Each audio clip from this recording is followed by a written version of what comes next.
Hello and welcome everybody to a special Gamersledge SPOILERCAST on Avengers Endgame. I'm one of your hosts, Mark, and joining me is Matt. Say hi, Matt. Howdy. And of course, Dave. Let's see if it switches to Dave. Good morning. It does not. Damn it. Yeah, there it is. All right. That's unfortunate. Let's see. As it stands right now, I think I've seen it 3 times, and you guys have both seen it once, correct? Yes. Yep. Okay. So obviously there are going to be spoilers ahead. Bacon Guy, what's up? Welcome to chat. If you have not watched Avengers Endgame and do not want the story spoiled for you, then please go watch something else right now other than Dave methodically spinning his whiskey like a supervillain. So there is your spoiler warning. We are going to break down Avengers Endgame. Man, I guess let's start with general reactions, and we'll start with the supervillain himself. Dave, go ahead. I enjoyed it. Succinct and to the point, Matt. I can't really compete with that. It was good. I enjoyed it. Yes, I'll go along with that. I guess, yeah. I wasn't sure what it was going to be, and it wasn't any of the things I thought it might be, but yet it was still quite good. See, and I will go so far as to say that probably this is going to be once in a lifetime as a movie-going experience of having a fully fleshed out, interconnected universe, because I just don't think they'll do it again. I mean, they may be loosely connected, but I don't think we're going to get the same thing in 10 years from now. I just don't see them doing it again. Yeah, we've already done the impossible. So I'm kind of like, well, where do we go from here? Yeah. And 1.5 billion, actually, I think, was the final number that I saw in basically 5 days. I was originally thinking that was only 3 days, but it actually opened in Wednesday overseas. So in 5 days, $1.5 billion, which is still shattering every box office record ever. And it has nowhere to go but up from here. So they've now paid off Robert Downey Jr.'s portion, so the rest is gravy, right? Yeah. Man. It's crazy how much money. I mean, I knew it was going to be big. I still didn't think it'd be. I mean, I guess the overseas, if it launched everywhere at once, that kind of made it a lot easier. But still, $1.5 billion It's crazy. for the first handful of days is not bad. Well, you guys watch me do the math because I am a giant nerd and I couldn't help myself. I wanted to know how much our local AMC 16 was making on it, and they're making $175,000 a day before popcorn and drink sales. So that's kind of insane. They're running pretty much round the clock showings, and they're all sold out. Well, yeah, but you have to realize one thing about this is they really have to rake it in on the ticket sales because nobody's buying drinks to this movie. I bought a drink and then didn't drink any of it. Yeah, I bought a drink and I waited till halfway through the movie to start drinking it. So, yeah. That's a brave man right there. Yeah, 3 hours and 2 minutes as the official runtime. Less if you don't consider the credits or stay for the credits. Man, the second showing I went to, I got up and I walked out because if you didn't stay till the end, the only thing that's there is the clanking of Iron Man working on his original arc reactor in the cave, which was nice throwback. I thought that was like Wolverine's claws, and they were teasing us with that. No, you didn't. And anyways, so the second showing that I went to, I got up and I left because I didn't need to. And people literally out loud said, "I can't believe this guy's leaving early. Doesn't he know it's a Marvel movie?" And I'm like, "Stay here in your seat, sucker. There's nothing here." Yeah. I get why there wasn't, but at the same time, it did break a tradition, you know, that there would be something. I mean, there is technically something there. it felt like they should have been something more than what was there. I mean, we No, got it though. We got the extended version of it with Thor on the Guardian's ship. That was it. Right, but I don't. Yeah, that is true. That felt like it should have been the Stinger or whatever we're calling him these days. And instead, we got the Star Trek send off, which I was pretty freaking jazzed with. We haven't seen that since the original series cast members thought they were making their last movie, and they all signed their names at the end, and they did that treatment here. I was like, that's pretty cool. Call out the Star Trek. I thought that was a nice touch. Yeah. I was a little bit shocked at first because like I saw like they started with like Jeremy Renner and I'm like, wow, why did he get a signature? And then I was just like, oh, they're all okay. The original. Oh, gotcha. So we're doing the movie backwards. We're doing the movie backwards. So let's start at the beginning. And I have, by the way, 8 things that I noticed the second time around that I missed the first time. So I'll maybe signpost those at the very end. But we start with Hawkeye, who is my least favorite character in the books, in the movies, and all that stuff. And I will say that whoa. Back up just for 1 second. In the books? Yeah, the comics, I've always disdained Hawkeye. I guess we're not including the Hawkeye series. Not my cup of tea. Wow, dude. That's my favorite Hawkeye moment is not like this, boom. That's my favorite Hawkeye moment. That was before the Hawkeye series. That was my previous favorite moment too, because like I'll agree, I hated Hawkeye before that, but that his original series just changed everything. I'm like, I want that Hawkeye.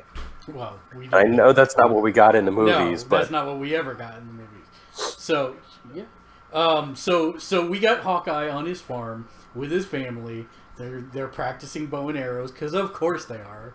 And I will mention this one here. Did anybody notice that he was wearing an ankle bracelet? Yeah. Yeah. Okay. See, I did not see that the first time. The second time I did. I also noticed that he apparently can't teach archery very well because her stance was crap. Oh yeah. And as much as it pains me to say it, I think Hawkeye was actually the soul of this movie. It kills me to say that. Well, they made him useless and miserable for everything else, so they had to give him something at some point. I guess, and this was. Hey, you can't argue with results. The dude wasn't there for the last movie, and what happened? They won. That was the only time that they took a loss, was when he wasn't there.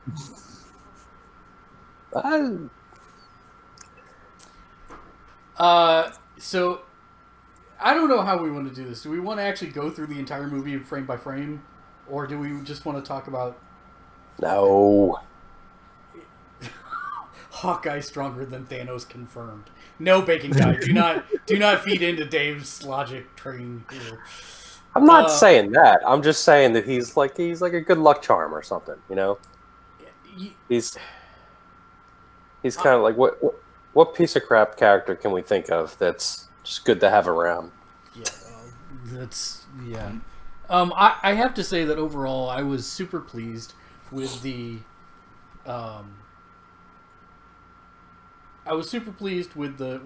not only the pacing. You know, for a 3-hour movie, they made it feel like an hour. I agree with that. I know there were a lot of people who thought that the first hour was slow, but that's called character development, people.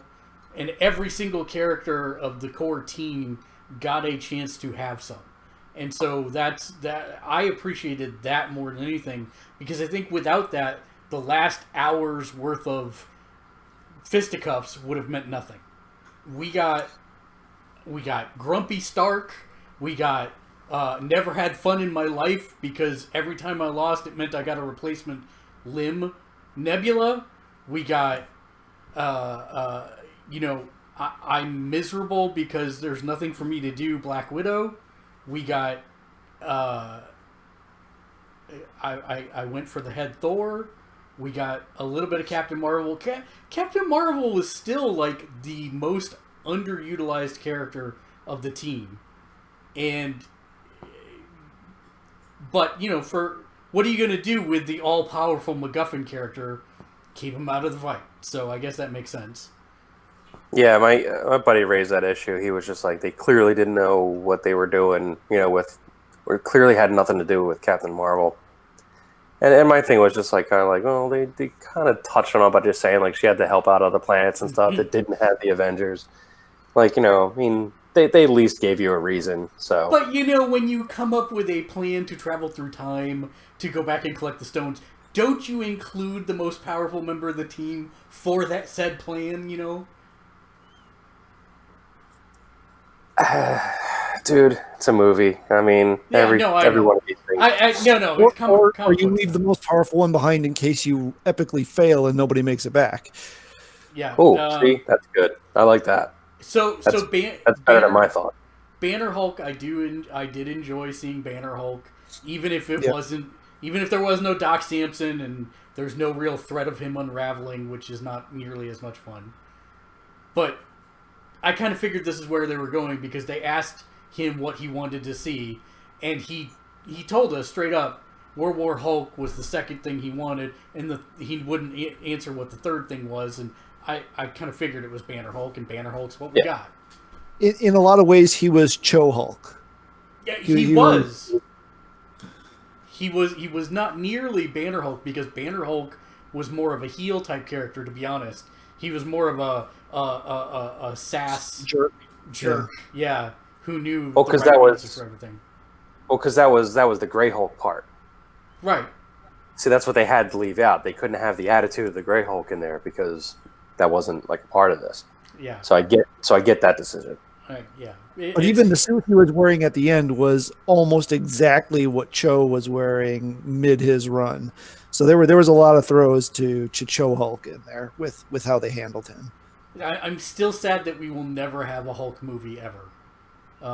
That's one of the things that still frustrates me because they don't want to give Paramount the money that they would have to do distribution for the movie. So they will never make another Hulk movie. But that has to run out at some point, right? Or is that... I kind of think it's in perpetuity. That seems egregious. Well, talk to the people who brokered these stupid licensing deals when Marvel was on the verge of bankruptcy. Oh, that's true. They did not make smart decisions with that, which is why, unless they buy Sony, it will never revert Spider-Man stuff either. Now, this is the big question. Oh yeah, but Sony keeps making movies. That's why they keep re-upping it. I thought that's how those deals all worked. And now it's even better because Sony doesn't have to do anything and they get paid twice. Yeah. Because Marvel spends the money to make the movie, Sony still gets the money to promote it, and they pay a licensing fee to Sony on top of it for using the character, and it extends the time frame that they have the character. It's like, this is the weirdest but most awesome deal Sony could have ever made. I will say that Sony did take a little of the worry out of. I mean, Venom was awful. I actually saw some of that on cable, and it was terrible. But Spider-Man Into the Spider-Verse, like, man, that came out of nowhere. That was awesome. I have it. I need to watch it. I'm waiting to watch it with the wife. But yeah. Oh my God, dude. I don't even know you. Just wait. No, you do. Matt knows why I haven't watched it yet. I'm not a huge Spider-Man fan, believe it or not. No, dude, this is... I know. I want to watch it. I have it. I will watch it, but not yet. But Avengers. He's an Avenger.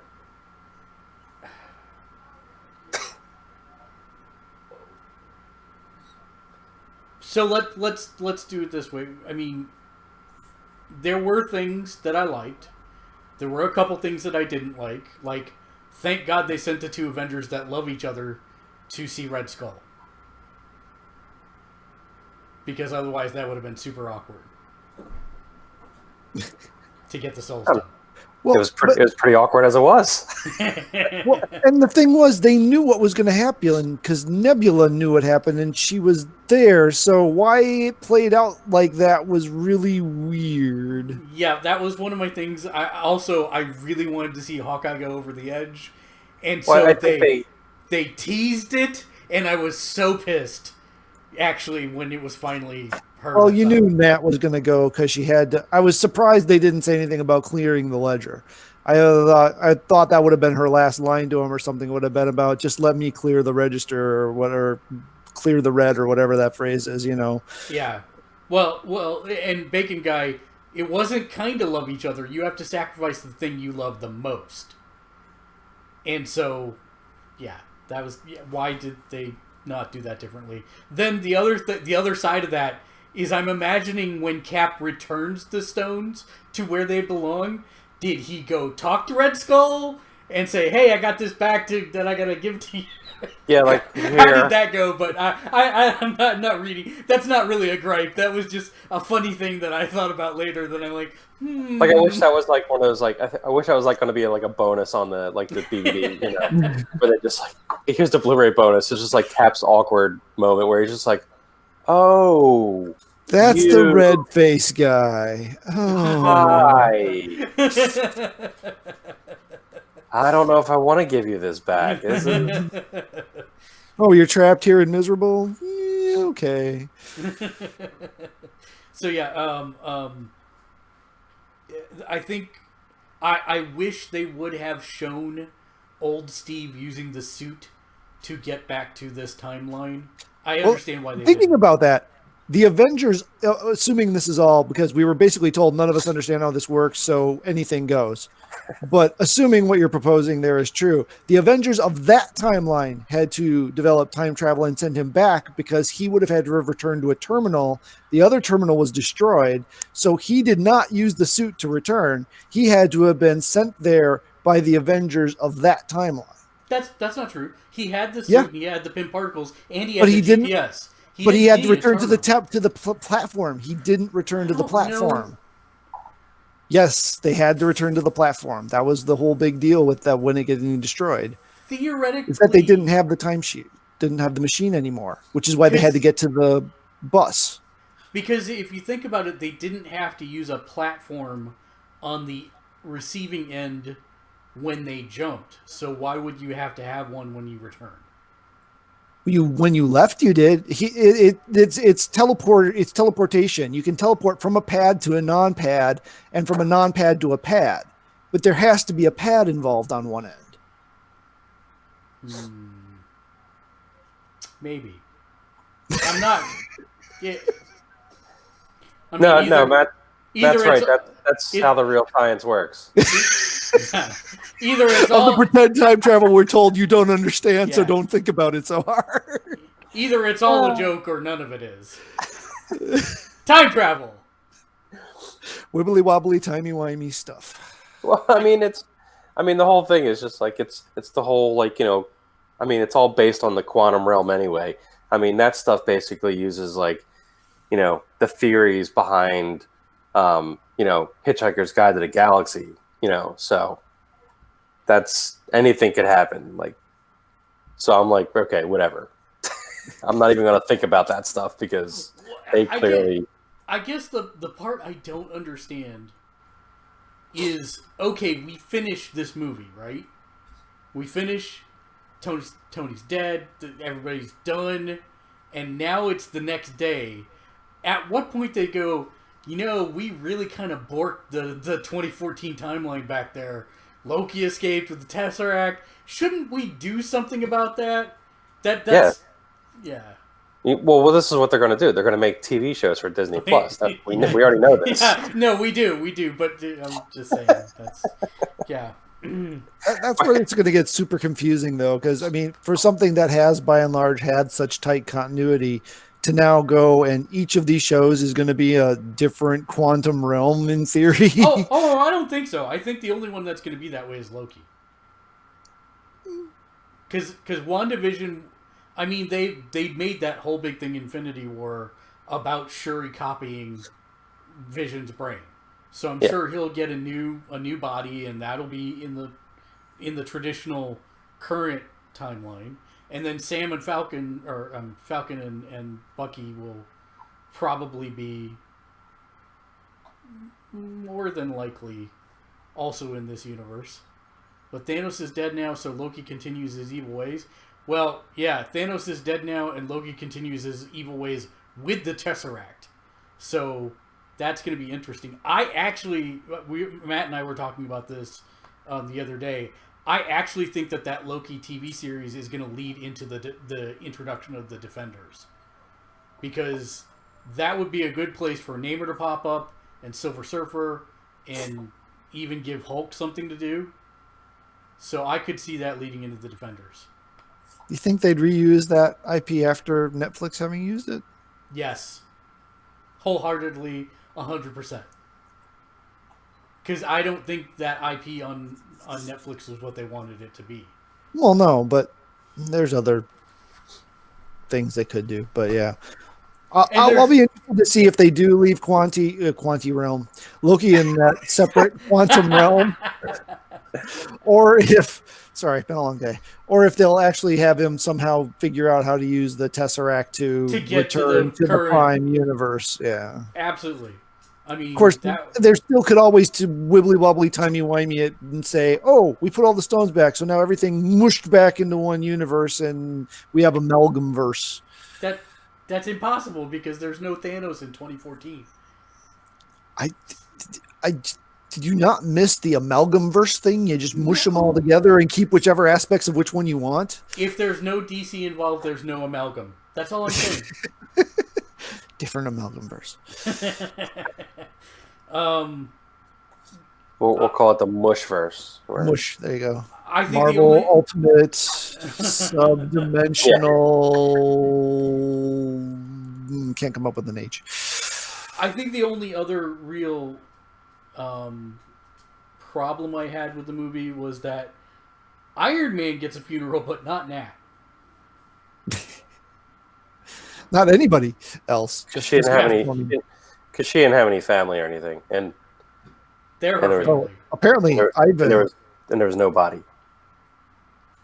That was a weird call out there. Presumably, what's going to happen with whatever the movie is going to end up being with the daughter of Ivan, or did she call him son? I remember that seeming weird because she called him son of Ivan or something. No, he said daughter of Ivan. Daughter of Ivan and son of Martha or whatever it was. Something, yeah. It wasn't Martha, but it wasn't Martha, but it's just like, and then that they made a big deal of that, like, oh, I didn't know. So presumably the Black Widow conditioning wiped her memory of that stuff. So presumably that'll play into whatever they do. Yeah, and I have to say that I'm largely okay with everything else. I mean, I thought, and I don't want to make it sound like my quibbles or nitpicks in any way, shape, or form actually detracted from my enjoyment of the movie. That movie was a 10 out of 10 for me. Just that last 40 minutes or so was like every kid playing with their toys in the backyard. Yeah. There was... Well, I did have one major issue that did knock the movie down like 5 notches for me. They didn't even let Drax take a swipe at Thanos at all. Like really? Like that was kind of his whole thing. Like you couldn't let him take at least one punch, Yep. Little stab in the leg or something like that. Little something. Nothing. No. He killed a giant. I get it, and I'm thankful for that. But I just feel like they ripped them off a little bit. When you got 87 characters you're trying to give screen time to, 30. And you couldn't give Hulk a punch in the face to Thanos? I mean... Well, okay, but to be fair, and this is something... I don't remember who I talked about this with. To be fair, I doubt Bruce would have wanted to tussle with Thanos after snapping his fingers. That I get. I mean, they gave him that whole thing, which was... Yeah. But I agree, they should have given Drax at least an attempt, and Thanos throws him off, and that's something. it. Just a little, something. I did notice that, but what was interesting to me, and I did kind of count on the second showing, they had 30 named characters in that battle, and every single one of them had a moment, which is kind of crazy when you think about it. The logistics behind putting that all together must have been like, ugh. And I really want to call out bullshit on every Marvel actor. Oops, I swore, but I'm pretty serious about this. Every one of them has said, we don't know how the movie ends. They all were there in one shot at the end at the funeral. Liars! Well, they didn't know that was going to be the last scene, and it wasn't the last scene. Really? They're all in mourning for Tony. They're all That wasn't the last scene. Yeah, but it was pretty much the last scene. It was the last scene. It was the closing of Iron Man's chapter. They knew how it was going to end. I am surprised they killed him off. I thought he would go into retirement or something. I did not think they would kill him off. I did not believe they would kill him off either. Then I was surprised that Steve was there until, I see where this is going. To keep alive. Well, yeah. And can I say, I'm a man, but I have no problems admitting that I teared up a legit 4 times during this movie. The movie, if you actually care about any of these characters, there is no way that you are not going to tear up at least. You know what the dumbest tear I shed in that one? What? That damn burger scene. You're not the only one. That got a lot of people. Lot of people. Oh yeah, that was. Well, I was sitting there like, he's gonna go buy her burgers. Favreau killed that scene too. He did. No, he murdered it. Killed that scene. That was a real awesome scene, I think, for him. Where he just did something like that. Because I was just thinking, because you also gotta, I'm sure most people the first one. Yeah, I'm sure most people don't, remember or know, but he's just as responsible for this whole universe as anybody. Maybe even more so, because he's the one that wouldn't let go of needing Robert Downey Jr. as Iron Man. He wouldn't let it go, and he wouldn't, he fought and fought and fought until that happened. And you guys know the cheeseburger reference, right? So that's what he had to stop and get after getting back before going to the press conference. No. The real story behind the cheeseburger thing. He said... I did, I forgot. Robert Downey Jr. said that during his lowest point, when he was completely strung out, the day he realized was that he was going through drive-thru, ordering a cheeseburger, and he took a bite of the cheeseburger, tasted nothing, and he said, "This is wrong. I need to change my life." And so they have thrown the cheeseburgers in there. Favreau had him do that as kind of a symbol of him turning his life around, and then they've just it picked up a life of its own as it went through the movies. That's funny. I never heard that one. And so the fact that Favreau's sitting there talking about the cheeseburgers, your dad liked cheeseburgers, it's still this super extra meta layer onto, yeah. Oh god, the second viewing is going to be even worse now. Oh yeah, it is. And they did a lot of that. For example, one of my favorite scenes in the entire movie is the whole elevator scene. Because you are set up to think that they are going to do a reenactment of that frickin' Winter Soldier scene, but instead, Hail Hydra. So good! So good. Yeah, they played me on that one hard. They did. It was... Well, and what another meta way to comment on what happened on the books by including that in the movie. Oh, it's so good. There's so many so good things in this movie. It was so good. And can we just talk about Chris Evans, for a minute? America's ass. Of just how amazing that dude has been in this role. And the thing that's really funny, when I came home from the movie, my wife apparently fell asleep with the TV on, and it was on one of the movie channels. And I walk into the room, and there's Chris Evans' face on screen. And I'm like, oh, cool. And then I realized it was the Fantastic Four movie. And I was like, oh. It's the only thing he's been in that I didn't like. That it's sad to me that we will never get that interaction of Captain America and Johnny Storm now. We will never get that now that they can be in the MCU. I'm sad we will never get that interaction. So, but the thing is, it's just like, how lucky are we, as the audience, that because they apparently had to convince him to take this, because I mean, he was already doing the superhero thing. It didn't work out well. I can definitely see why he would want to bail, on doing that again. But oh damn, he was so perfect in that role.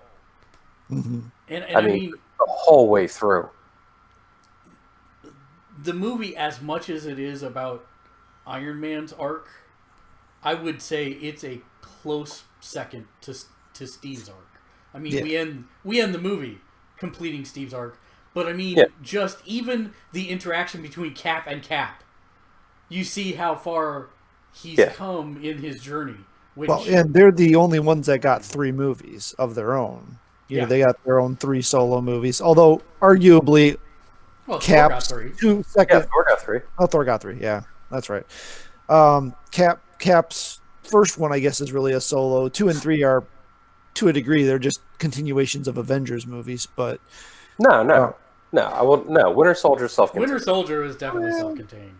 Totally self-contained. Yeah, but I'm saying it had, at its level, I mean, the way it was, the way it was connected to the overall plot was more intrinsic than any of the Iron Man movies, other than the first one setting everything up. I mean, Winter Soldier and Civil War were intrinsic tied to the Avengers plotline. Yeah, but would you rather have that, or would you rather have Iron Man 2? No, I'm not saying I was just making a comment. I wasn't saying good, bad, indifferent. I liked it, but I mean, to me, the Cap movies are probably the required viewing. You know, if you're going to watch any of the Avengers movies, you have to watch the Cap movies too. They're the only ones to me that are that tightly coupled that they're almost required viewing. Yeah. And that is a knock against this movie. If you did not watch the 3 Captain Americas, the 3 Iron Men, and the 3 Avengers movies, and probably Guardians of the Galaxy 1, you're going to have absolutely no idea what's going on in this movie. And Ant-Man and the Wasp. And you can probably get away without Ant-Man and the Wasp, but you're definitely not going to understand the Nebula stuff if you don't. Because that's exactly what happened. Lexi's sister, we told her to watch Ant-Man and the Wasp. She didn't. She's like, I didn't understand the thing with Nebula at all. How there were 2 nebulas and why they were seeing the same things. And I was like, quantum entanglement. Because that was completely explained. And one of my favorite scenes. It's a very, very minor scene, but it reminded me of a reaction that I would have to something like this. But it's the Cap mirror match. Mm-hmm.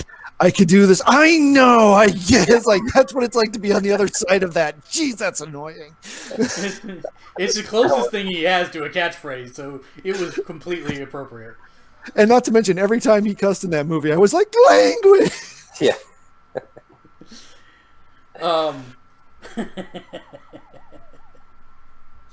What? So that's a good segue. Favorite parts. Your favorite scene. I mean. Nope. You got to pick one. No. There's an easy one. Okay. There's an easy one. When Thor's fighting Thanos, and you think he's calling the hammer, and then it goes to Cap wielding the fucking hammer, and it's just sorry.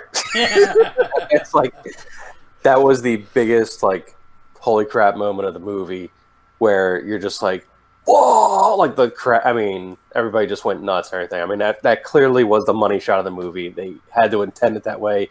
It was done perfectly because even back to Age of Ultron. Yeah, because even when the hammer was coming at him, you still thought it was just Thor calling it, and then you didn't realize what happened until they showed it back at him, and it wasn't even that he just threw the hammer. He was wielding the hammer, lightning and everything. That was just so completely, perfectly badass. Matt? Well, that definitely, that was definitely a highlight of the movie. Um, the this is really just kind of a weird. I've got a couple that I'm playing in my brain because that was clearly the answer that I would give, but I want to give an alternate point. The Korg playing video games one, that one was pretty sweet too. Playing Fortnite. That was Fortnite. Yeah, Corgan Meek playing Fortnite. New where Master 69. He's back. Thor going nuts on the kid on the headset. Yes, you go crying now. I have to say their commitment to the big Thorbowski was intense. I really didn't think they'd commit to that through the whole movie, but they did. So congrats to them for taking what they did in Ragnarok and running with it. But what was the thing? So there was something that I saw today that I caught one of the references. They referenced Hot Tub Time Machine, which Bucky was in, Sebastian Stan was in. But then there was something that there's a connection between the Big Lebowski and this movie. One of the actors in it, and I'm not sure who it was now. I'm gonna have to find it. Jeff Bridges. Jeff Bridges, who played Obadiah Stane in Iron Man 1. And so it was like super meta, and I'm like, I didn't think about that. That's kind of weird. So yeah, because Iron Man calls him like Lebowski, move aside Lebowski or something at one point. So it's really weird. But what exists where in this universe is weird. Okay. Well, are we going to do unfavorite things too, or should I? No, just favorite things. Just favorite thing. Honestly, the Ronin versus the Yakuza guy scene, that was an amazingly well choreographed scene. I am really surprised that made it in. It was incredible for the rating that the movie got. It was incredibly mature content, and there was a lot of blood, which I'm always a fan of, but I couldn't believe how much blood there was. And I mean, they did the whole ninja thing, run past each other. And that was a really, really, really well done scene and was really intense. Unfortunately, we already knew what was going on because they spoiled it like from the first trailer. But I think, like, if I had to rank them, number 3, Steve and Thor had both thrown their weapons, and Steve caught the Stormbringer, and Thor caught Mjolnir, and he's like, no, you give me the big one. And they swapped. That was number 3. Number 2 was probably On Your Left. Yeah, that got, 3 references? Yeah, but my favorite thing was when the two of them walk up and ask Thor, what's he doing? He says, absolutely nothing. And Thor calls down the lightning and he armors up. What I didn't notice the first time, but I did the second time, is that his beard plaits. And I'm like, that is freaking amazing. You can have magic plait your beards, but you don't do anything about this. Well, because he would have needed... I honestly thought they were going to do something goofy. Like, I thought he was going to kind of jump into the quantum realm and like do like a workout montage and then come back. Like, I thought that was the only thing they were going to, like, there's the only way they could have, like, made him get back in shape. But I will give the movie credit for one thing. Hemsworth probably went to them and said, guys, I'm exhausted. I can't do that physique again. Is there anything you can do? No, that was a fat suit, dude. I know, but he didn't have to get super Thor. Yeah. But so it's like Quill not taking his shirt off in the second movie. I do not like this interpretation of Thor. It is actually one of my big misgivings about the movie is we spent 2 entire movies when Iron Man had PTSD over the Battle of New York to get him back to a good place, and yet the solution in this movie was to slap Thor in the face by a raccoon and tell him to get over it. And then the whole thing with his mom in Asgard, she gives him this pep talk, and then there's a comedic but completely unrelated line of "and go eat a salad," right? It's like these 2 things don't go together. So I'm kind of frustrated that that's how they treated it. I get that it's mostly meant to be a joke, but We could have done without that whole thing personally. Bacon Guy asked, "Did you like Infinity War Thor or Ragnarok Thor more, Mark?" I liked Badass Thor. That's the short answer. But I will say that once they committed to this version of Thor, I like that he didn't use magic to transform himself out. He went in, he unapologetically defended his friends as best he could, and when Cap got the hammer, if you think back to Age of Ultron, he was intimidated by that it moved a little bit.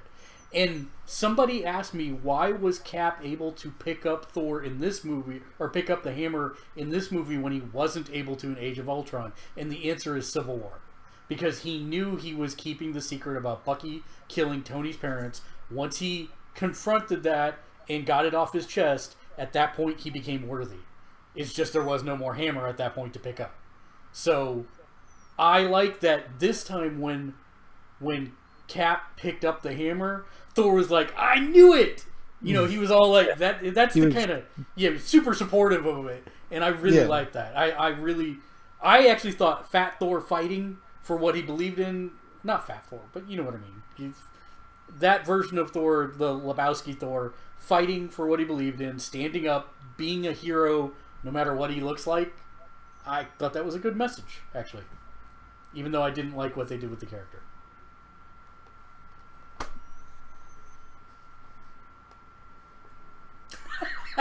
Mr. J. Knight says, Thor taught me I have the body of a god. That is exactly correct. That is exactly correct. And it's okay to drink your pain away. As long as you're still got. I kind of had a feeling there was going to be multiple Thanos confrontations. Did not see the initial confrontation going down the way it did. No. But yeah, that was kind of awesome, actually.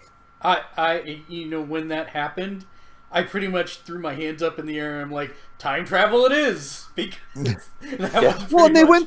they went to the effort of referencing the garden and then just completely abandoned. Yeah, exactly.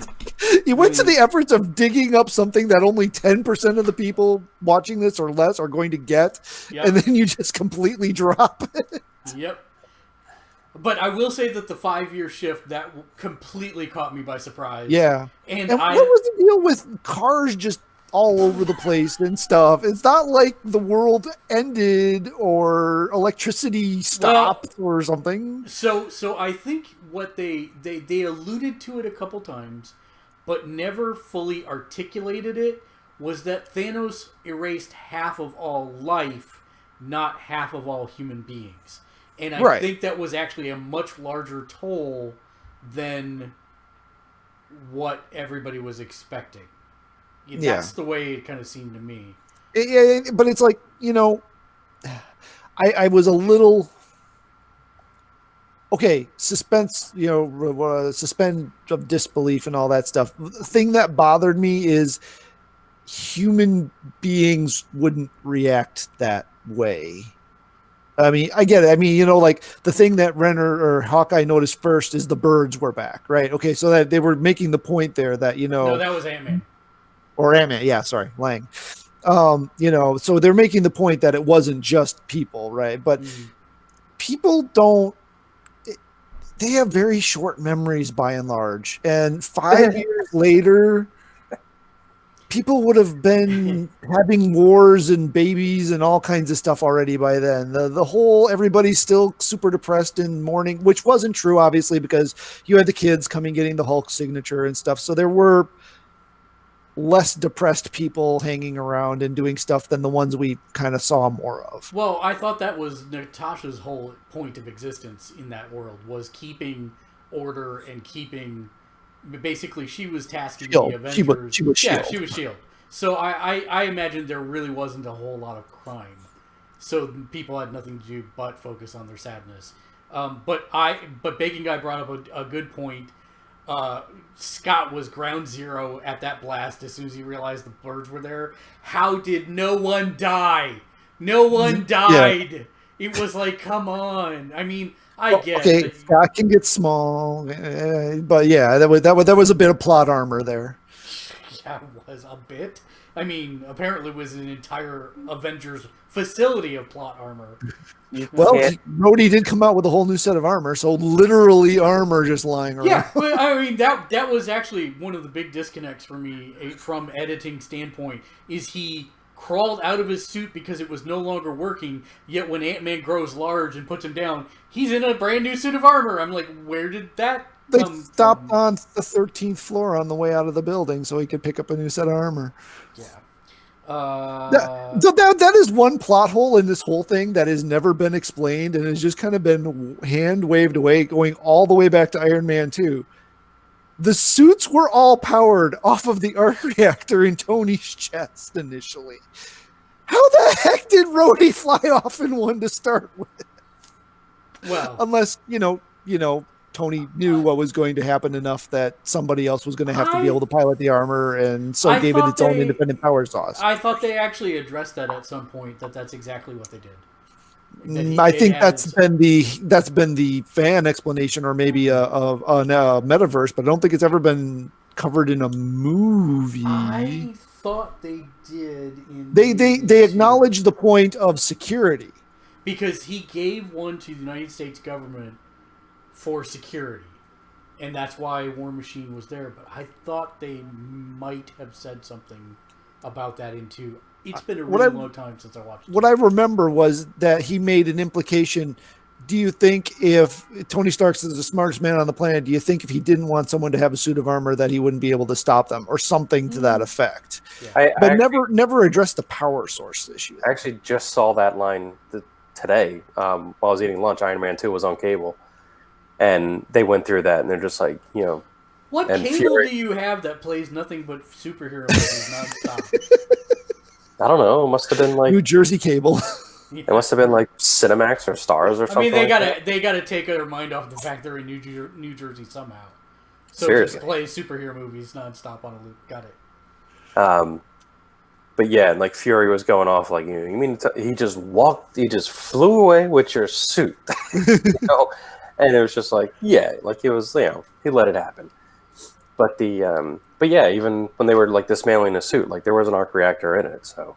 So I had said, like retrofitted them. I just want to go on the record saying I was partially right about something way before back in history. A long time ago, we did a prediction show about Infinity War and the follow-up movie, and I said one of the things that I hoped for that I didn't think they would do was I had hoped for Thunderstrike. Mm-hmm. Because it was not Thor pretending to be Thor, but it wasn't really Thor. We kind of got that in this movie. I'm just saying. It was not Thor pretending to be Thor. I almost sent an email to my buddy like before we went to see the movie, and I was going to make the joke saying, if this movie doesn't end with Captain America dancing with Peggy, then they completely failed. And I just thought that was making a joke. No, well, yeah. The minute he was the one returning the stones, I knew exactly where that was going. Exactly. When I saw that happen, I was like, "Oh wow, they're going to do it." I appreciated seeing Rescue. That was kind of a surprise. I didn't think that. Well, I actually thought she was going to be the one to find Tony in space somehow. Oh, you're one of those dumb people? Shut up. What? No, that's really a dumb idea. It's not. She could have gotten Captain Marvel's help to do it. No, it was supposed to be Captain Marvel all along. Yeah. That's just... What? How would a human being in an armor get out that far in space, needle in a haystack, the whole 9 yards? Like, that was made... That was a plot device made for Captain Marvel. Yeah. You can't sit there and take that away. I mean, her name is Rescue. I was kind of thought they would play into it, but anyway, Rescue on Earth. Giving him a kid. I never saw that coming. That.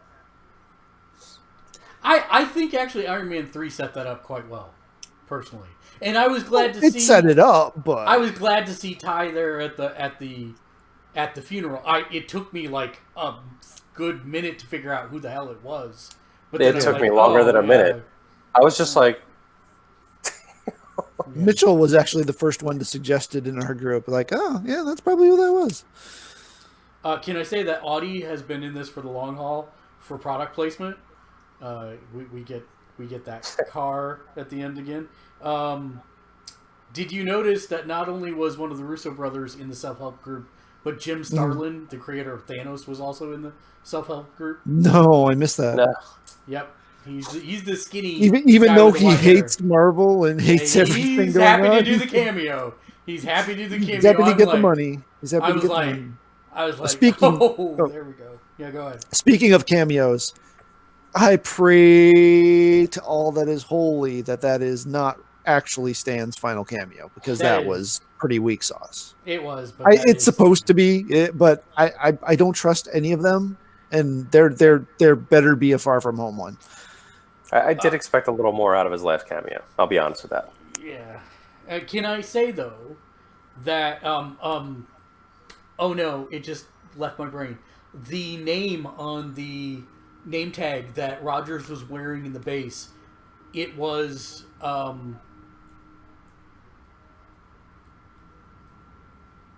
not Patriot. Nomad. US. It was a name for when he was Nomad. I noticed that too, the second time around. Yeah, I Which would I have don't remember actually catching been the the name, right but- timeline. It would have been the right timeline for that, which is hilarious because that's when he disavowed. 70s, yeah. Yeah, 70s. So I thought that was funny.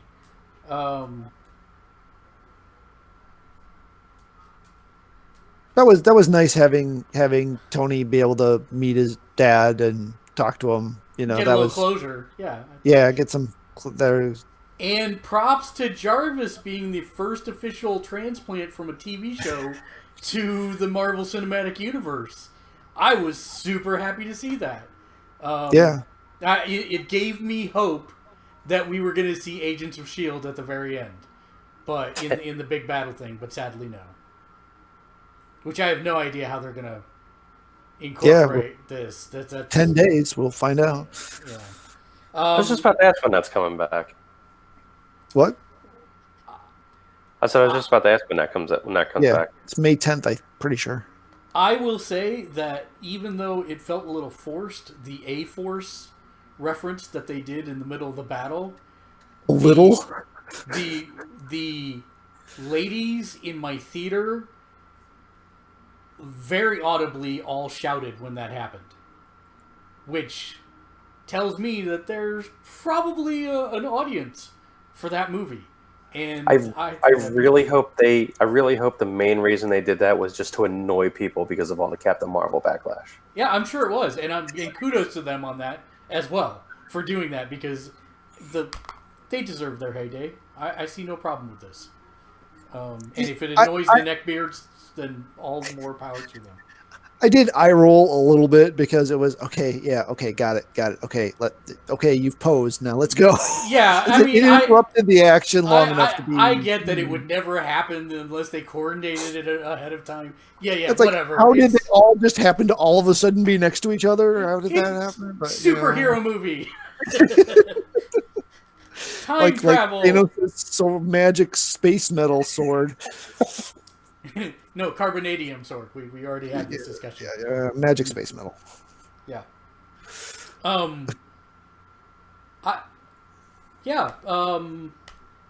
I didn't. I was going to go back and look. Was the shield destroyed in the exact same way as Tony's vision in Age of No. Ultron? No. I couldn't remember what it was. I was going to go back and look, and I hadn't yet.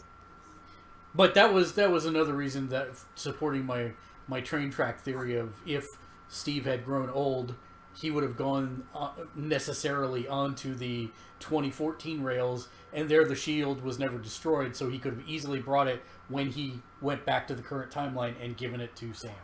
So, yeah. But I get it. It was a 3-hour movie. Am I the only idiot that thinks he had another one made for Sam? Well, that's what I thought. I assumed he had the Howard from the timeline build a second shield or a replacement shield because for him, the shield had been destroyed. Well, right, yeah. This one was the Howard shield that got destroyed.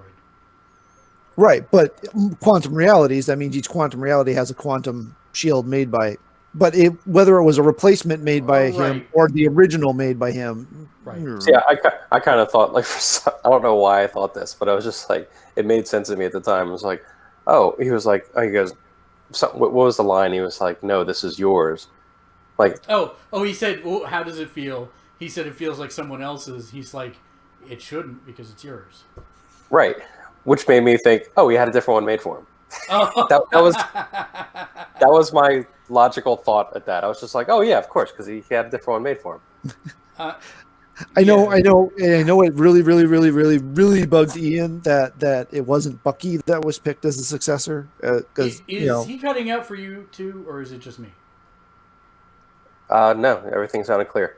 Okay, great. Never mind. So I'm sure there's others out there that would have liked to see Bucky get his chance to be the shield bearer, but Well, not that you should ever use logic on a comic book movie, but if you think about it, he's still kind of a terrorist, so probably not the best idea to give him the mantle.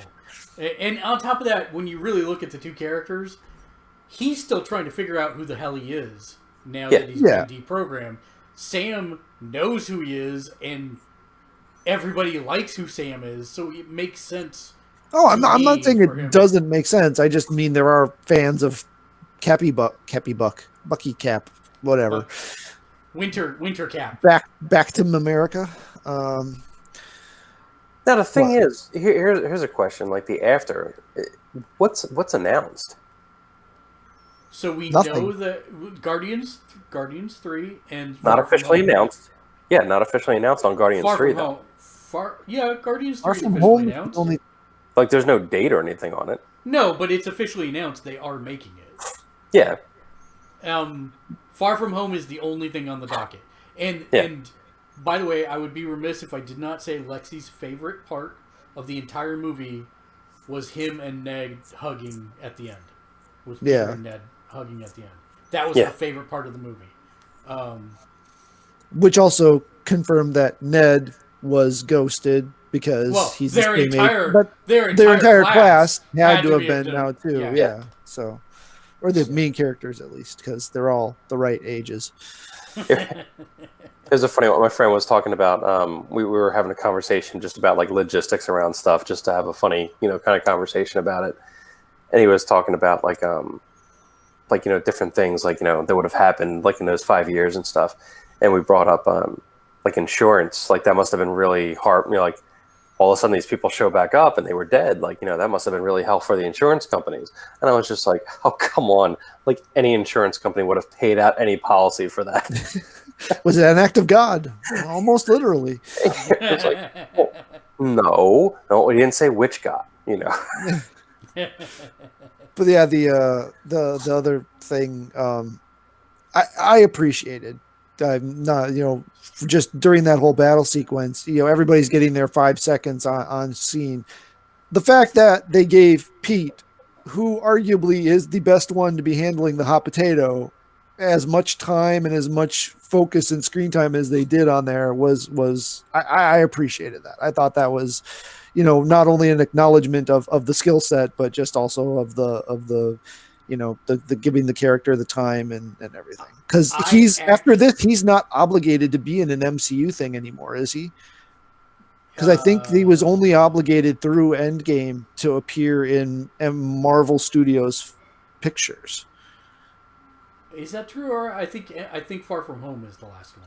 Well, Far From Home Sony produced though, with MCU tie-in, but it's Sony produced. I believe Endgame is his final required MCU appearance. Marvel Studios produced movie appearance. He's going to push for that. Why wouldn't he? But yeah, I actually thought the interaction between him and Captain Marvel was perfect. Yeah. When she got the potato from him, it like that interaction, I really liked her charisma in that, which I know people said that she doesn't have a whole lot. Also, did you notice that they kind of alluded to Rhodey and her in the video panels when they were in the holograms? those were the last two to leave, and she turned to him and said very coyly, "Good luck with your mission," and then kind of phased out. It sure seemed like they were alluding to it, so that was kind of interesting to me. But then again, they also could have been alluding to him and Nebula, based on that scene from Guardians of the Galaxy. Yeah, with what we I thought she was just saying good luck talking to Nat because she knew what she had to deal with. If you go back and you watch it kind of under that lens, I think it looks like a little bit more than that. But maybe I'm wrong. I don't know. I'm kind of sad. I'm a little disappointed in how they used Carol in the movie after the whole build up. I mean, it's obvious knowing it. I mean, I would have been very confused if I hadn't known that Endgame was filmed before Captain Marvel.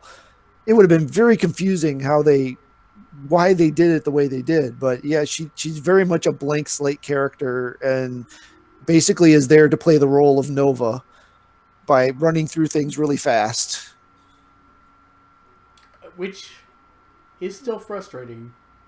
And I have the sad realization that they're probably going to never do most of my favorite characters because she exists. Like, I will put money in the ground now there will never be a Quasar. We're not going to get Nova, apparently, because this would have been the perfect opportunity to do that. Unless they do a Phase 4 movie. If they announce a Phase 4 Nova movie and becomes, Nova Prime, the keeper of all of the Nova Force, like that. I could easily see that being, for some reason, I mean, I think they can introduce that stuff in Guardians easily. And they kind of set it up, right? Just like there's not enough people out there to take care of everyone out in the galaxy. So, if Carol could rebuild, the Nova Corps allegedly, apparently, was destroyed when Thanos took the Power Stone. Right. So if Carol can rebuild it and make it a super-powered group in some way, either imbuing some of her power into the helmets or something. Well, or somebody Richard Rider gets the helmet like he's supposed to. That would be fine also. Yeah. But overall, again, I think it's probably one of the greatest cinematic achievements of all time. I would be completely happy if this was it. I'd be sad I don't get my other Spider-Man movie, but this was a very fitting capstone on something that's never been done and likely will never be done again. And I really sat down and thought about it. The big difference between this is it does actually feel like an ending, whereas most of the other movies are to be continued, or they give you that tease of the stuff to come. While we have hence the point of not having the stinger. Right. Yeah. This feels like a real close to the chapter, and I'm happy with that. I walked away satisfied. I was like, I could be done. I'm good. That sound of 250 people sitting in close proximity, crying but trying not to sound like they're crying. By the way, one of the most satisfying sounds in all of moviedom. During the funeral scene, because everyone was trying not to sound like they were just openly blubbering and crying. They were. I mean, look at Dave during the cheeseburger scene. Same thing. It was totally satisfying. That's where it got me. I was okay. I was like, I expected this to be a little bit worse. I expected this a little bit worse. And then when I saw Favreau I was like, no, like here it is. Like this is gonna be bad. That opening scene hit me pretty hard, though. I mean, you knew it was coming. But that still hit pretty damn hard. In fact, if I had to pick out of my subconscious how I expected them to open the movie, that was exactly it. I expected them to show Hawkeye's family going away because we knew he was going to be in the movie, and what else would motivate him other than his family disappearing? Yeah. And so I thought it was the perfect opening. I wish they would have waited just a beat longer between his realization of what had happened and the music kicking in to do the opening credit roll or the opening logo roll. I just wanted a beat more, but again, stupid minor nitpick about something that I would still say is perfect. It was really, really satisfying. The whole thing from beginning to end. Yeah, there were so many.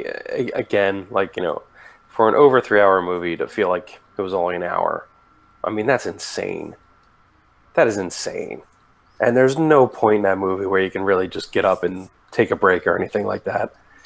No. I mean, it was a dense movie. Like there's just that.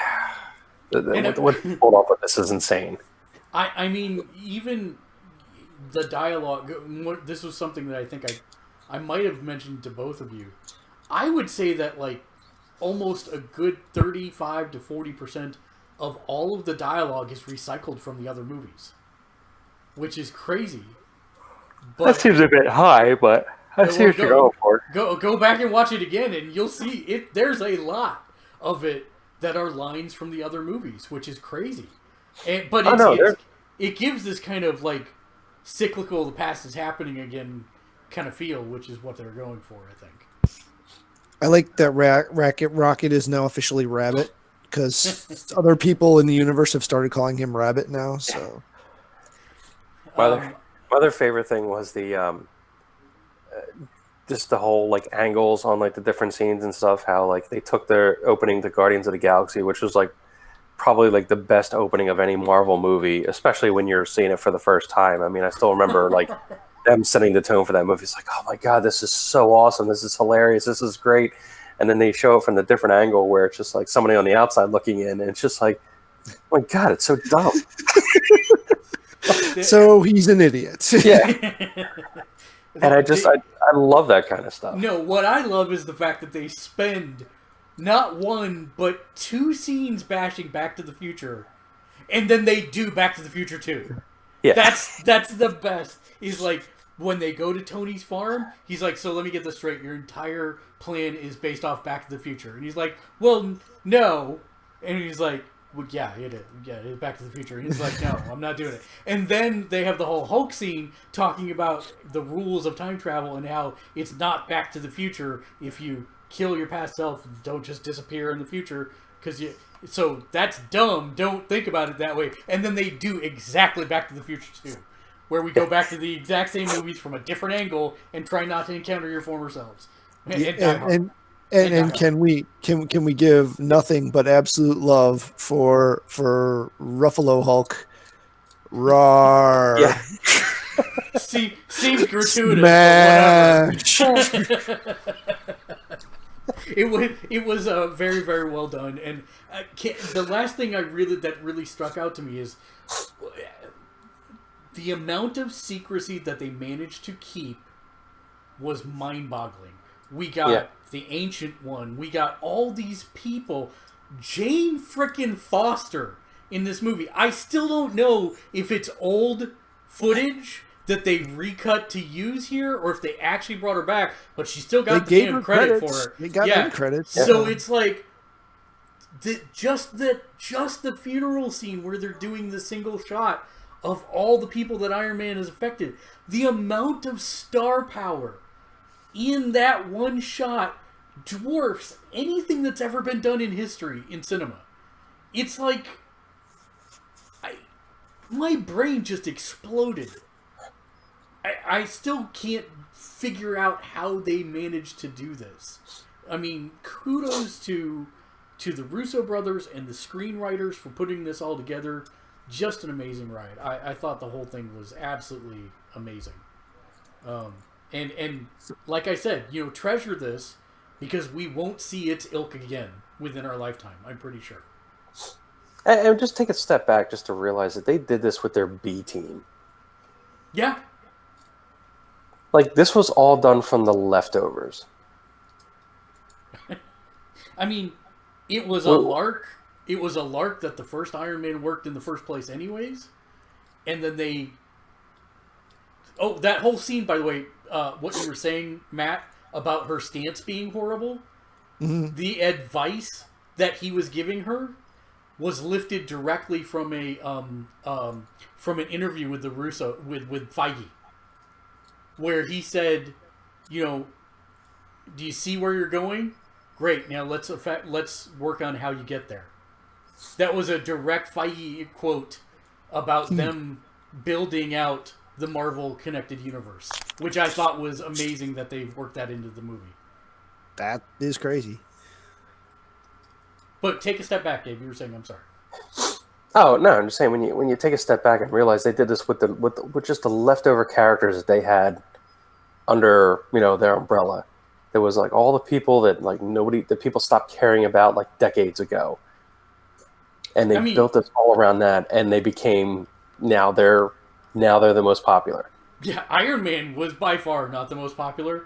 Cap was pretty popular, but I did not like Cap coming into this, and now my wife, I have a Cap shield. I don't know if you guys, I know Matt, but I have a Cap shield. My wife turned to me and said, "We are never getting rid of that Captain America shield now." I'm like, it wasn't going anywhere in the first place. Pretty much. Pretty much. But like seriously, I mean, like Captain America is definitely a tough sell. Especially in this jaded kind of day and age and everything, and they made it all work, and that is the strength of Chris Evans' portrayal of the role. Mm-hmm. Just great writing around it. Winter Soldier alone, like that movie is still the top Marvel movie as far as I'm concerned. No, I think this surpasses any other Marvel. Now, if you're looking at it objectively, you have to give the nod to Winter Soldier. It is a perfect movie, self-contained. Like you can put that movie in front of anybody, and they don't have to see everything else. Oh, and it just completely works as a standalone film. It is the best one of the series. They completed the Community trilogy or the Community stuff in this one because we both got Ken Jeong and Shirley in this movie. So that was the last two Community actors that needed to be in a Marvel movie, and so we have all of them now, thanks to the Russos. Since that's funny. Community, yeah, that's funny. And when I saw Ken Jeong in there, I'm like, oh my god, he's finally in the Marvel universe. I wasn't even thinking of the whole Community thing when I saw him. I thought it was just like, yeah. And then when I saw Shirley, I'm like, wait a minute, has Nathan Hale been in? Yes. Has Danny Pudi been in? Yes. Has Glover been in? Yes. And then Annie, she's also been in. So that was it. Those were the last ones required to get it done. So that's pretty hilarious. Glover from Homecoming, or yeah. Okay, I didn't think he'd been in another one, but yep. So I really, really, really like this movie, but I don't know that it will ever crack my top 5 MCU. Wow, really? Not even the top 5. Wow. I don't know. I have to see it again. I mean, I have to see it again. Well, what's your top 5? Well, you're right, Dave. He didn't like it. I thought you were trolling. No, I told you. That he was disappointed by this movie. I'm not. Like I said, I walked away from this movie completely satisfied. It tied up all of the ends that it needed to. It presented everything in a logical arc from beginning to end. It wrapped everything up nicely, and it had the every kid's dream fight sequence at the end. But I don't know that it will ever beat, in my mind, for me, Guardians 1. Avengers 1, Winter Soldier, Civil War, and Homecoming. I don't know it can beat those 5 ever. Because they are such individually told stories of different variety and different type, and they're so strong on their own. And as Dave said, this one can't stand on its own.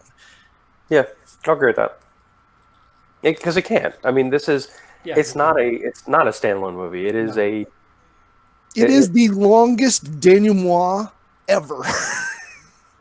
Wow, getting all fancy on us. Yeah, you're gonna tell us you have actual credentials. I graduated high school. I'm pretty sure we all learned exposition, body, and denouement in high school English. I'm fairly certain that's a thing. I got the English award, and I didn't even know what that was. Like, I literally got the English award. I didn't know what that was. You've never heard that word before? No. So I Matt, don't what believe you. Mr. J Nice says? So you're saying it's better than DC? But it's no Bumblebee. But it's no, Um, but it's no Bumblebee. I will definitely put it slightly above Suicide Squad. I have allegedly seen the best that the DC universe has to offer, and Guardians 2 might be better than that. Bacon Guy says, I think Iron Man 1 deserves top 5. Yeah. No, it does. It's a solid movie. I actually like 3 better than 1, which Really? is unpopular opinion. Yeah, I was going to say, you are in the minority on that.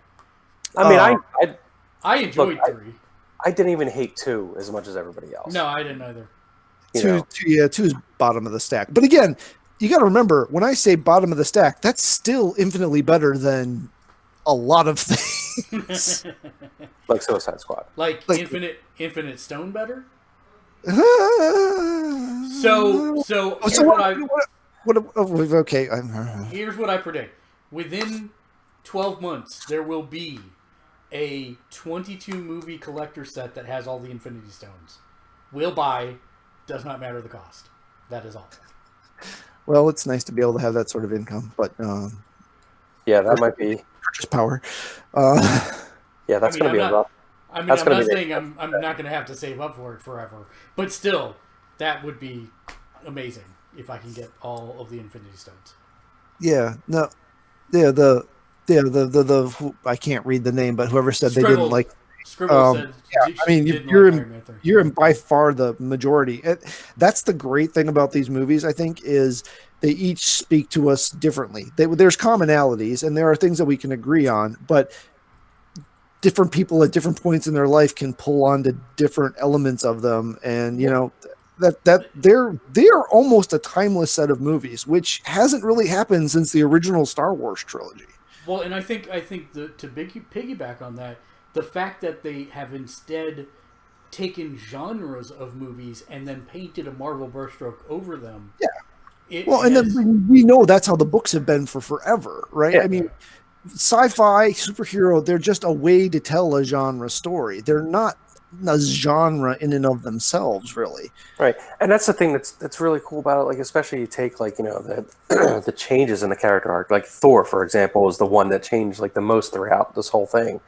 So he started off, like, super serious, and it was like, the Day the Earth Stood Still kind of movie, which was clearly, like, the influence in that. And I loved it. I loved the first Thor movie. Me too. Because of that. Like, it had that old kind of, like, Day the Earth Stood Still vibe, and I was, like, all digging it.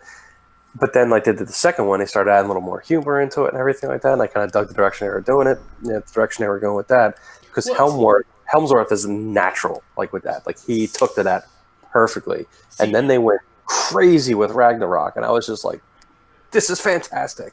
Like, just, yeah. So, I love that stuff. 2 felt like Star Wars, or Buck Rogers, or Flash Gordon to me. 2 felt like a space opera. Yeah. And then 3 was just almost a straight-up comedy.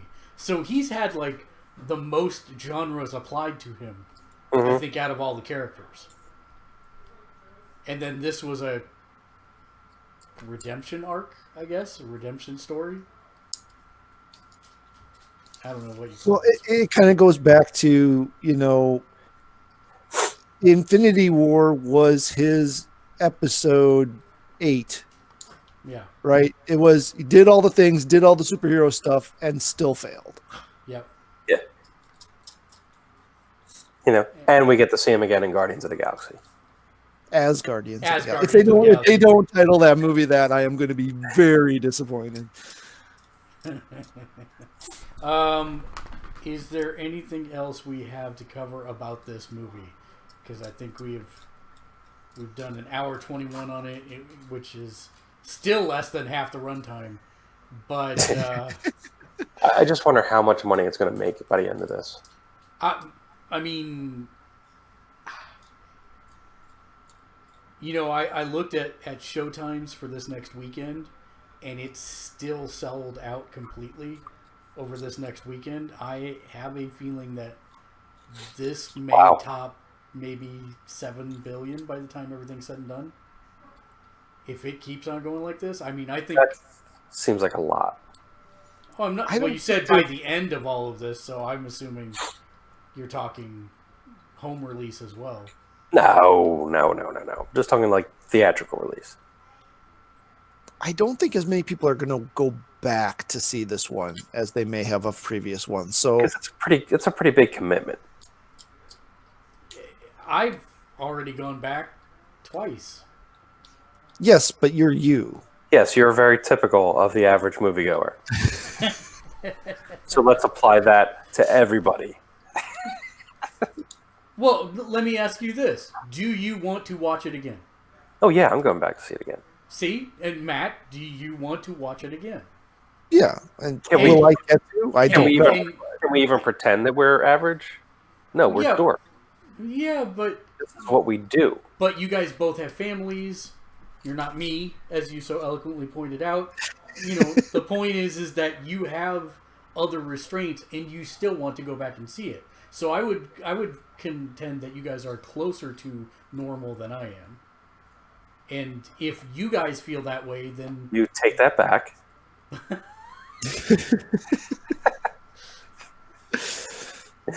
No, but we're not the average, moviegoer. We're not the ones that, we know all this stuff going into it. We were the people that were jumping up and down our seats in the end of the first Avengers, when we just saw the silhouette of, Thanos turn around and smiling.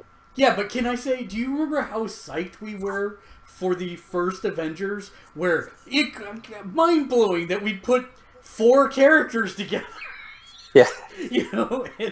And have this epic crossover, and now here we are 10 years later, and oh my god, we've had 30 characters. It's mind-boggling. God, they did great work on this.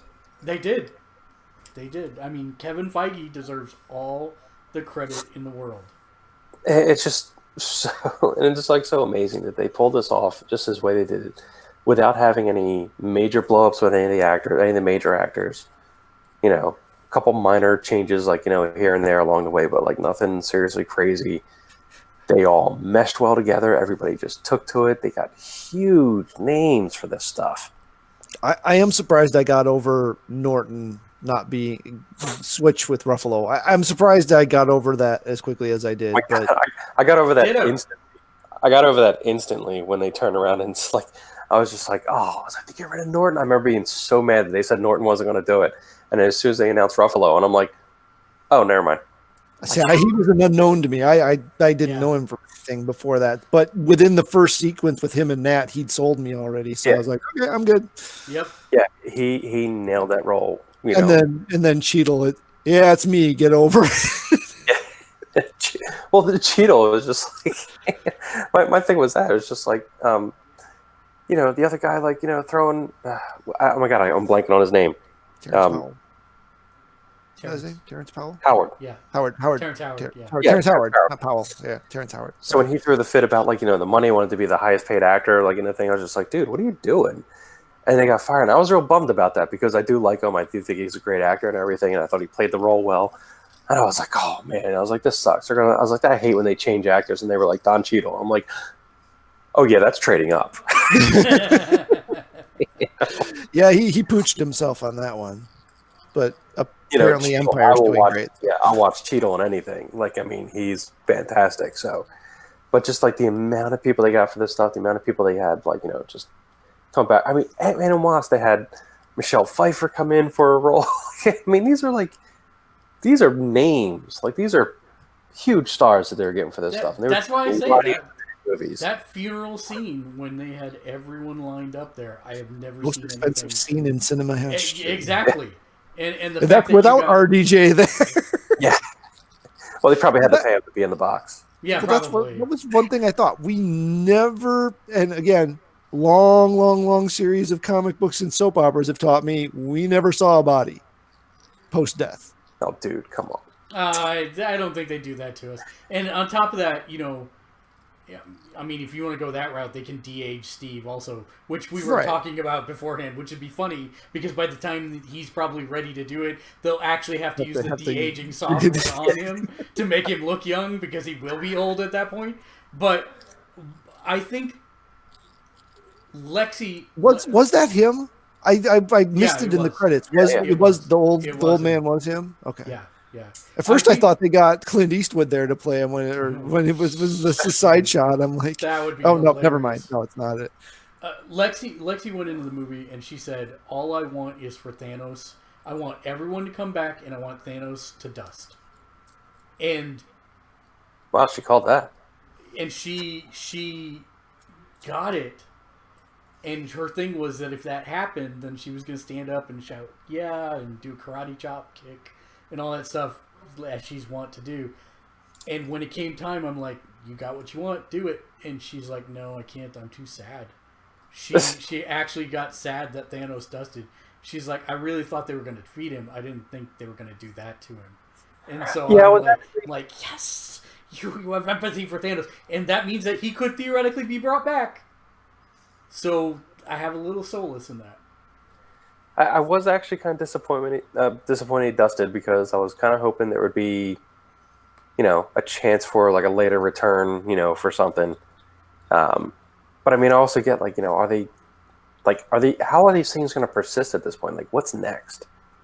I know they have like I think, didn't Kevin say he has like a shorter plan, like a 5-year plan or something like that? Yeah, we said he's got the next arc lined up, and it's going to be 5 years before we see anything from the X-Men. So that kind of is all lined up to the next arc, whatever it is going to be a much shorter arc. Yeah, it sounds like it's like smaller, like bits, and maybe not as integrated or something like that. I don't know. That reminds me, Shang-Chi is also confirmed coming out, and I'm super excited. Oh, that's right. I forgot about that one. Yep. I'm actually super excited to see them do a Chinese martial arts movie genre. That's super interesting to me. Yeah, I can't imagine how that thing's going to end up looking. He has no superpowers, so I think it's going to be a straight kung fu movie. I don't know why they would do anything else but that, but yeah. But I mean, I'm also like, see, there's like so many like subgenres of that kind of stuff, and I get kind of spoiled because like you have stuff like Kung Fu Hustle, which is like the top of its game. Yep. You have, classic stuff like Jackie Chan's Legend of the Drunken Master. Yep.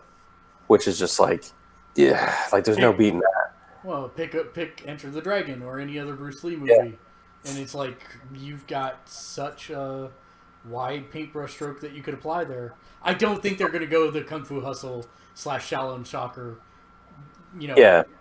comedy musical kind of thing. I'm curious of the direction they're going to go, because I mean they're going to have to like, I mean the Marvel movies definitely have a style, ish. Like even like tonally they're different. They have like different kind of like genre styles and everything like that. But they still have like some earmarks. Like they're a little more lighter than some things. They do have some humor in them and everything. So I'm curious as to. I'm really curious about what this is going to look like. Me too. Scribbles asks. What's going to a huge budget behind a kung fu movie like that? Like we haven't had that in a long time. We have not had that in a very long time, which is why I'm excited about that movie, probably more than any other. Jackie Chan better be like a sensei or master or whatever, something in there. Would be amazing. I wouldn't mind the guy from IP Man either. Yeah. But do we believe that they will use an AI Stark? Probably not. I don't think so. I don't think so, because they probably can't afford RDJ to do the voiceover work. Would they pull out a time travel, go back and talk to him for an upcoming movie at some point? Yeah, I can see them doing that. Though, I'm hoping not, because with the introduction, you've got most of the Illuminati now. All we need is Black Bolt and Reed. Which they already screwed that up. Yeah, they screwed up. Like, you're not going to see that. But we do have Reed on the back burner. So, theoretically, between Pym, Reed, they could do Pym instead, to be honest. You've got Strange. Yeah. I don't know. It'd be interesting. Well, that's it. I think we'll wrap it up there. Thanks everybody for joining us. As always, if you'd like to support us, you can do so by clicking the subscribe button on Twitch, or you can head over to our Patreon page at patreon.com/gamersledge, where for as little as $1 a month you can get your name on every show that we do, and we'll list everybody here in a moment. Final thoughts about Avengers Endgame. Let's start with you, Matt. Yeah, I did. I do want to see it again. I want to think it. I sympathize with those who thought the beginning of the movie was slow. I understand it. I'm not saying I agree with it, but I understand it. There, it was a very, very, very good ending to it, and it was probably the best that it could have been. I don't know what they could have done, really, what direction they could have gone. I'm sure there's 1,000 different movies they could have made that would have worked just as well, but they managed to get one out that did. And that, I mean, I still, my default thought on sequels is still that they're going to suck. I mean, 20 some odd films of this later, I mean, sequels that didn't suck were always the exception, not the rule for the first half of my life. So I'm still always amazed, and I feel a little bad for kids who've grown up in this era because they're going to expect sequels to always be good, and yeah, it's not going to happen. I am genuinely, well, you all know, I've been genuinely terrified that the other shoe is going to fall on this the entire time. That I was just waiting this whole sequence for this to fall apart.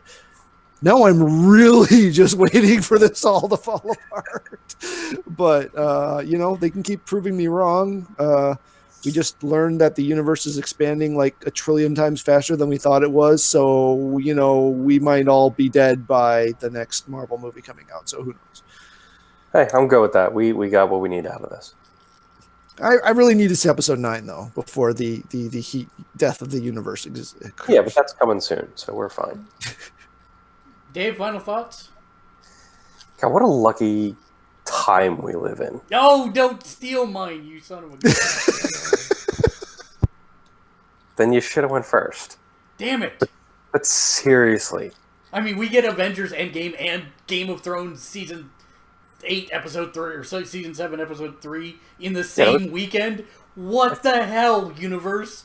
Yeah, like, seriously. I was drained by the end of this weekend.